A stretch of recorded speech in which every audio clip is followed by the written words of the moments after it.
Peoples voice న్యూస్కి స్వాగతం.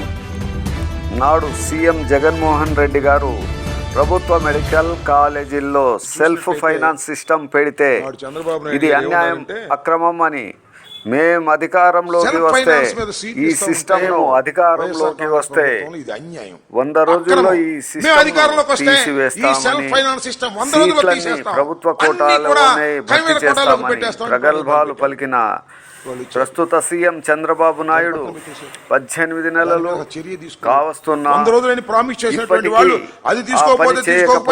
Medical కాలేజీలను అమ్మేస్తున్నారని గుంటూరు జిల్లా వైఎస్ఆర్సీపీ అధ్యక్షులు అంబటి రాంబాబు సీఎం చంద్రబాబు నాయుడుపై తీవ్ర స్థాయిలో ధ్వజమెత్తారు.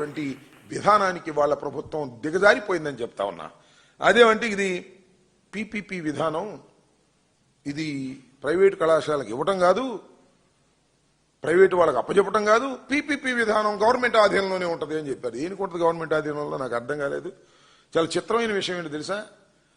2 సంవత్సరాల పాటు అంట ప్రైవేటు వాడికి ఇచ్చేసినా కూడా, ఎవడన్నా నాబోటి వాడు కొనుక్కున్నా కూడా అక్కడ 550 బెడ్స్ ఆసుపత్రిలో మొత్తం సిబ్బంది జీతాలు నెలకి 5 కోట్లు ఉంటాయి. 5 కోట్లు నెలకి ప్రభుత్వమే కట్టిద్దంట. ఈ రకంగా 5 కోట్ల నుంచి 6 కోట్లు ఇది ప్రభుత్వమే కడుతుందంట 2 సంవత్సరాల దాకా. అంటే సంవత్సరానికి సుమారుగా 60 కోట్ల నుంచి 70 కోట్లు ప్రభుత్వం ఇస్తుందంట. అంటే 2 సంవత్సరాలు ఎంత?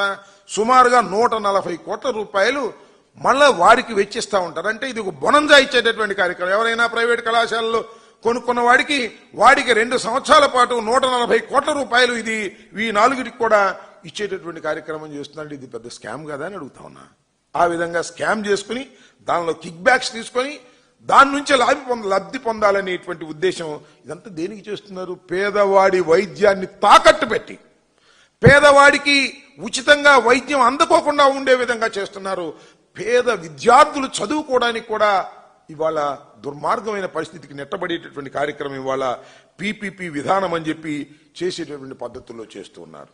అదే అంతేకాకుండా 50 ఎకరాలు ఉంటుంది మెడికల్ కళాశాలకి. ఇవాళ మనం ప్రారంభిస్తున్న వాటికి సంవత్సరానికి 100 రూపాయలు లీజ్ అంట. ఏమిటి అన్యాయం నాకు అర్థం కాల. ప్రైవేట్కి దోచిపెట్టేటటువంటి కార్యక్రమం. అది కూడా 33 సంవత్సరాలు లీజ్ అంట. ఆ తర్వాత కూడా పొడిగించుకోవచ్చు అంట. ఈ పార్లమెంటరీ స్థాయి సంఘం ఒక రికమెండ్ చేసింది, పీపీపీ విధానంతో ఎవరైనా మెడికల్ కళాశాల పెడితే వారికి పన్ను రాయితీ ఇవ్వండి అని చెప్పారు తప్ప ఏకంగా ఉన్న కళాశాలను అమ్మేసేయమని మాత్రం చెప్పలేదు. ప్రభుత్వ కళాశాలలు మరిన్నిగా రావాలి, మరిన్ని సీట్లు పెరగాలి, వైద్య అవసరాలను తీర్చడం కోసం మరిన్ని డాక్టర్స్ మన రాష్ట్రంలో మన దేశంలో ఉద్భవించాలి అనేటువంటి కార్యక్రమాన్ని చేస్తే ఇది కేవలం స్థాయి సంఘం ఆటోమేటిక్ గా వీళ్ళందరినీ కూడా బలపరిచింది. చంద్రబాబు నాయుడు గారి పీపీఈ విధానం అద్భుతంగా ఉంది, బ్రహ్మాండంగా ఉంది, దాన్ని బలపరిచింది అని తప్పుడు ప్రచారం చేసే కార్యక్రమాలకి దిగజారిపోతున్నారు. నేను ఒకటే మనవి చేస్తున్నా, ధారాదత్తం చేయాలనేటువంటి నిర్ణయాన్ని పునరాలోచించుకోకపోయినట్లయితే మీకు తగిన శాస్తి చెప్పే విధంగా ప్రజలు సిద్ధమవుతున్నారనే విషయాన్ని దయచేసి గమనించాలని, అలా చేయకపోతే మీకు చాలా ప్రమాదం అని కూడా ఈ సందర్భంగా నేను హెచ్చరించదలుచుకున్నాను.